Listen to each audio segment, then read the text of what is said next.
हमारे अंदर बहुत सारी ऐसी आदतें होती हैं जो कि बताती हैं कि हम दूसरे इंसानों से ज्यादा होशियार और चालाक इंसान हैं, लेकिन हमको बाज़ाते खुद उन आदतों का पता नहीं होता और इसी तरह से हमारे माइंड में बेहद पावर मौजूद है, लेकिन हमको इस पावर को सही तरह से कैसे इस्तेमाल करना है इसके बारे में बताया ही नहीं जाता। इस वीडियो में मैं आपको ऐसे ही 10 पॉइंट्स बताऊंगा जो कि आपके लिए बहुत ही ज्यादा जरूरी है। अगर आप स्टूडेंट हैं तो ये वीडियो आपके लिए बहुत ही ज्यादा इंपॉर्टेंट है। Point number 1, maximum focus power.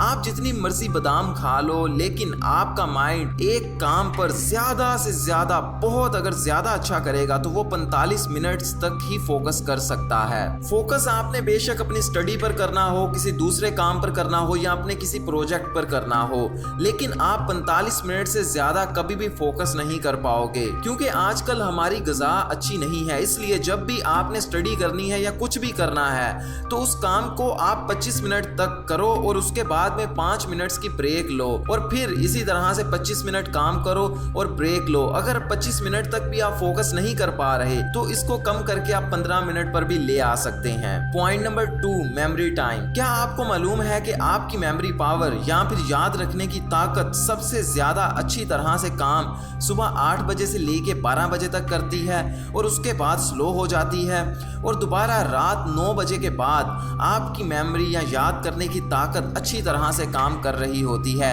इन्हीं टाइम को देखकर आपको अपनी स्टडी या फिर कोई भी दिमाग वाला काम करना चाहिए। पॉइंट नंबर 3, क्या आपके साथ कभी ऐसा हुआ है कि आपको आवाज आई हो कि जैसे आपका किसी ने नाम लेकर आपको बुलाया है, लेकिन जब आपने आगे पीछे देखा तो आपको पता चला कि यहाँ पर किसी ने भी मुझे मेरा नाम लेके नहीं बुलाया। अगर आपके साथ कभी ऐसा हुआ है या फिर मुसलसल होता आ रहा है और आपको अपना नाम सुनाई देता है तो ये चीज बताती है कि आपका माइंड दूसरों की निस्बत ज्यादा एक्टिव, अलर्ट और हेल्दी है। कमेंट सेक्शन में जाके लिख के मुझे बताइएगा क्या आपने कभी आवाज में अपना नाम सुना है या नहीं सुना। पॉइंट नंबर 4, बाज़ औक़ात हमारे साथ कोई बुरा वाकया हो जाता है, हम दुखी होते हैं, गुस्सा और नेगेटिविटी महसूस कर रहे होते हैं। इन सब फीलिंग्स को खत्म करने के लिए हम मुख्तलिफ काम करते हैं, जैसे मूवीज देखते हैं, गाने वगैरह सुनते हैं, लेकिन फिर भी हम अपने मूड को सही नहीं कर पाते। मैं आपको एक ऐसा मेथड बताने वाला हूं जो कुछ ही देर में आपकी नेगेटिव फीलिंग्स को दूर करके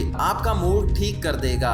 जिस चीज पर आप दुखी हो या फिर आपको गुस्सा आ रहा है, उस चीज को किसी एक पेपर पर अच्छी तरह से लिखो और उसको बाद में आग लगा दो। वो चीज आपके माइंड से दूर चली जाएगी और आपका मूड बिल्कुल हल्का और ठीक हो जाएगा। बस इतना ही काम आपने करना है। पॉइंट नंबर 5, आपने सुना ही होगा कि लोग प्यार में अंधे हो जाते हैं, लेकिन ऐसा सब लड़के और लड़कियों के साथ ही होता है। जब उनको कोई पसंद आता है तो उसमें जितनी भी खामियां हो उसके बावजूद भी वो इंसान हमको ठीक ही लगता है। दरअसल हमारा दिमाग है ही ऐसा जो आपको यकीन करवा के ही छोड़ेगा कि सामने वाला आपके लिए एकदम परफेक्ट है, लेकिन हो सकता है कि उसके अंदर हजारों खामियां हो। इसीलिए तो लव मैरिज ज्यादा कामयाब नहीं होती। पॉइंट नंबर 6, दोस्तों क्या आप कभी कभार अपने आप को अपने आप से ही बातें करता हुआ पाते हैं और बाद में आपको लगता है कि ये क्या मैं पागलों वाली हरकतें कर रहा हूँ? अगर आप ऐसा करते हैं तो ये चीज एक हेल्दी माइंड की निशानी है। सिर्फ और सिर्फ वही लोग अपने आप से बातें कर पाते हैं जिनका माइंड एकदम हेल्दी, इफेक्टिव और तेज हो।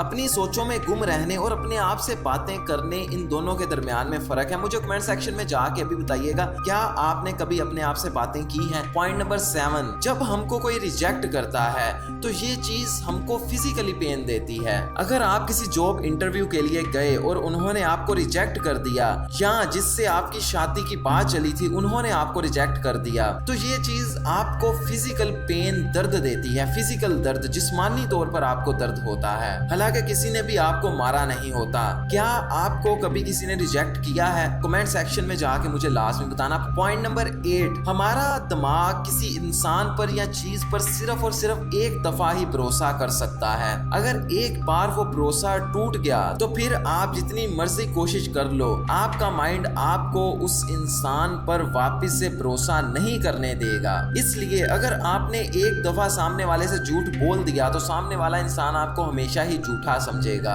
पॉइंट नंबर 9, क्या आप रात को देर से सोते हो और सोने में आपको प्रॉब्लम होती है? अगर ऐसा है तो आपका माइंड बाकी लोगों की निस्बत ज्यादा इंटेलिजेंट है। जब आप सोने सोने के लिए बिस्तर पर जाते हो तो उस वक्त आपका माइंड एकदम एक्टिव होता है।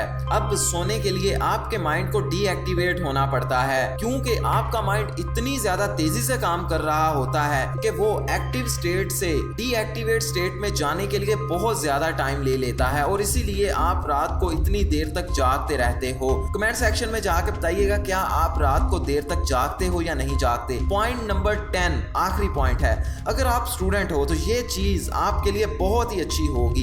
जब कोई इंसान कोई काम खुद करता है तो वो काम का 90% तक उसके माइंड के अंदर सेव हो जाता है। जब हम किसी काम को होते हुए देखते हैं तो वो काम सिर्फ और सिर्फ 50% ही हमारे दिमाग के अंदर सेव हो पाता है, और जब हम किसी काम को सुनते हैं या पढ़ते हैं तो वो सिर्फ और सिर्फ 10% ही हमारे दिमाग के अंदर महफूज हो पाता है। अगर आप स्टूडेंट हो तो फिर आप जिस चीज को सीख रहे होते हो उस चीज को खुद करके सीखने की कोशिश करो। तो दोस्तों मुझे उम्मीद है कि आपको ये वाली वीडियो पसंद आई होगी। लाइक, सब्सक्राइब और बेल को ऑन तो आपने पहले ही कर दिया होगा, ये तो मुझे पक्का पता है, लेकिन अगर आपने इस वीडियो को शेयर नहीं किया फेसबुक पर, व्हाट्सएप पर दोस्तों के साथ, तो फिर आप जल्दी जल्दी इस वीडियो को शेयर भी कर दें। अब मैं मिलूंगा आपको किसी और वीडियो में। अल्लाह हाफिज।